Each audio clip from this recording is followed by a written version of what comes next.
Benvenuti, oggi è giovedì 22 gennaio 2026. Il sole sorge alle 7.32 e tramonta alle 17.11, la luna si leva alle 9.04 e cala alle 20.05. Oggi si celebra San Vincenzo. Il nome Vincenzo deriva dall'aggettivo latino vincens, dal verbo vincere, il significato è vincente. Oggi, 22 gennaio, la Nuova Zelanda celebra l'anniversario della fondazione di Wellington, la capitale avvenuta nel 1840. Wellington è oggi una metropoli dinamica, rinomata per la sua bellezza naturale e i suoi paesaggi mozzafiato. La città vanta una delle culture artistiche più vivaci del paese, testimoniata da numerosi festival, eventi e mostre.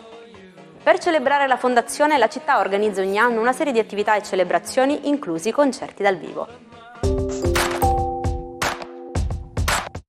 Un felice compleanno a Gabriel Macht, che oggi compie 54 anni. L'attore americano è famoso per aver interpretato il ruolo dell'avvocato Harvey Specter nella serie Suits, andata in onda dal 2011 al 2019. Auguri anche a Chiara Nasti, che festeggia 28 anni. L'influencer napoletana ha conquistato il web con i suoi scatti alla moda e bellezza, raggiungendo oltre 2 milioni di follower su Instagram. È sposata con il calciatore della Lazio Mattia Zaccagni, con cui ha avuto 2 figli, Tiago e Dea. E infine auguri a Diane Lane, che celebra i suoi 61 anni. L'attrice americana ha iniziato la carriera da bambina ed ha recitato in numerosi film di successo come Ragazzi della 56esima strada, L'amore infedele e L'uomo d'acciaio. Nella notte del 22 gennaio del 1944 l'esercito alleato diede vita ad un'imponente operazione militare, lo sbarco di Anzio, noto anche come Operazione Shingle, ricordato come una delle fasi più drammatiche della Seconda Guerra Mondiale. Gravi le perdite da ambo le parti, circa 30.000 uomini tra soldati americani, 12.000 le vittime inglesi, 25.000 quelle tedesche. Se avete degli oggetti in argento che si sono anneriti o opacizzati, potete utilizzare il dentifricio per farli tornare a brillare. Basta strofinare delicatamente l'argento con un panno morbido e un po' di dentifricio, poi sciacquare con acqua tiepida e asciugare con un panno asciutto. Il dentifricio infatti ha un'azione abrasiva che rimuove lo sporco e il calcare, e un'azione sbiancante che rende l'argento più luminoso.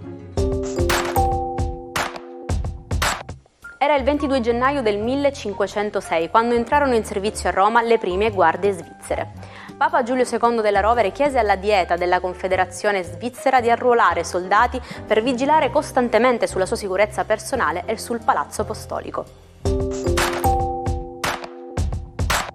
Per il rotto della cuffia venne detto in occasione di un qualcosa riuscita per un pelo. La cuffia, in questo caso, è il copricapo in maglie di metallo indossato da cavalieri medievali per proteggere la testa sotto l'elmo.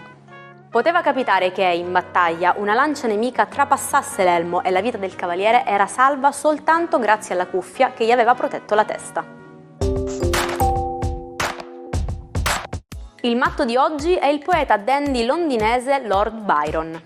Dopo una giovinezza burrascosa, tra accuse di incesto, adulterio e omosessualità, costretto all'esilio si trasferisce in Grecia, dove si innamora perdutamente di un patriota che diventerà il suo angelo della morte, avvenuto a soli 36 anni. Ci salutiamo anche oggi con la frase del giorno. Crisi è quel momento in cui il vecchio muore e il nuovo stenta a nascere. Siamo arrivati alla fine di questa puntata dell'Almanacco e anche oggi è arrivato il momento di salutarci, ma ci ritroviamo domani sempre alla stessa ora. Buona giornata dalla vostra Jaire.